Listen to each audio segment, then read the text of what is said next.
హైదరాబాద్ గచ్చిబౌలి అంజయ్ నగర్లో నిన్న కూలిన భవనం వల్ల పక్కన ఉన్న భవనంలోని సి బ్లాక్ తీవ్రంగా దెబ్బతింది.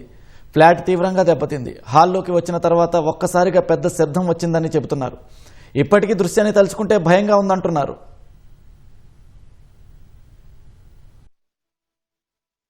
హాల్లో ఉన్నామండి, లక్కీగా బెడ్రూమ్లో లేము.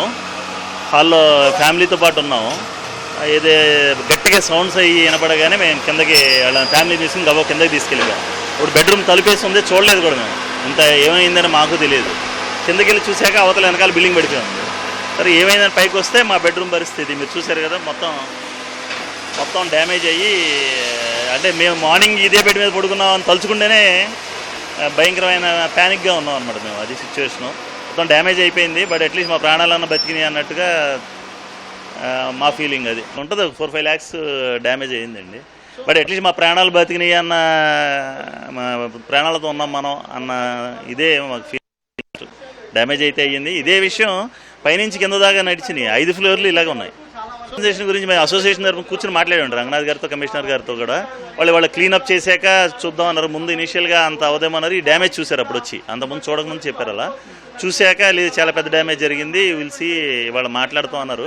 బట్ మేము అనేది ఏంటంటే ఇప్పుడు మా మిస్టేక్ లేకుండా, జయదర్శిని వాళ్ళ మిస్టేక్ లేకుండా జరిగింది. వెనకాల బిల్డర్ అత్యాశతో పోయి చిన్న సైట్లో కట్టాడు. అది యూ కెన్ ఇమాజిన్. అందులో ఉండేవాళ్ళకి కూడా ఎంత బాధ అండి. పిల్లలు వస్తున్నారు ఇక్కడ, అందరూ యంగ్స్టర్స్ ఉంటున్నారు అందులో. వాళ్ళకి ఓన్లీ హాస్టల్స్కి రూమ్ 20,000 ఇవ్వడానికి కోసం 7 floorలు కట్టేశారు ఆయన.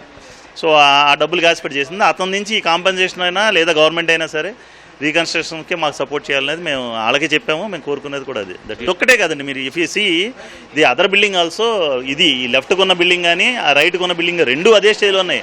ఇది పడింది కాబట్టి దీని గురించి మనం మాట్లాడుకుంటున్నాం. ఆ రెండు కూడా అదే స్టేజ్లో ఉన్నాయి, పడిపోయే స్టేజే. ఎందుకంటే ఫౌండేషన్ సరిపోదు. 30, 40, 50 yards కడితే 6 అంతస్తులు 7 అంతస్తులు నిలబడదు కదా. అవే రంగులేసి నీట్గా ఉన్నాయి. కానీ అప్పుడు మేము కంప్లైంట్ చేసాము. 3 years నుంచి 3-4 times చేసాము. ఇప్పుడు మీరు చూస్తే డెబ్రీస్ అన్నీ కూడా ఏ కాంక్రీట్కి ఆ కాంక్రీట్ విడిపోయి ముక్కలుగా ఉన్నాయి. స్టీలు బైండ్ అయి ఉంటే కనుక as per the structural engineer I can say ఆ రెండు బాండ్ అయి ఉండాలి. అది బ్రేక్ చేయడానికి 2 days 3 days పడుతుంది ఒక్కొక్కటి బ్రేక్ చేయాలంటే.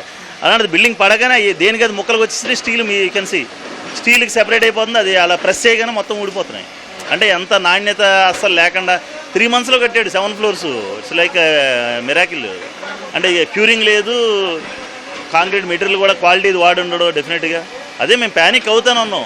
ఈవెన్ నిన్న కూడా డిస్కస్ చేసి జరగడానికి గంట ముందు మా అసోసియేషన్ పిలిచి నేను అది కంప్లైంట్ ఇద్దాం, వెళ్ళి హైడ్రాకి మళ్ళీ వెళ్ళిద్దాం, రిటర్న్గా కంప్లైంట్ ఇద్దాము, ఫొటోస్ వీడియోస్ తీసుకోమని చెప్పాము మేము. ఆ ఫొటోసే మీరు చూసి నేను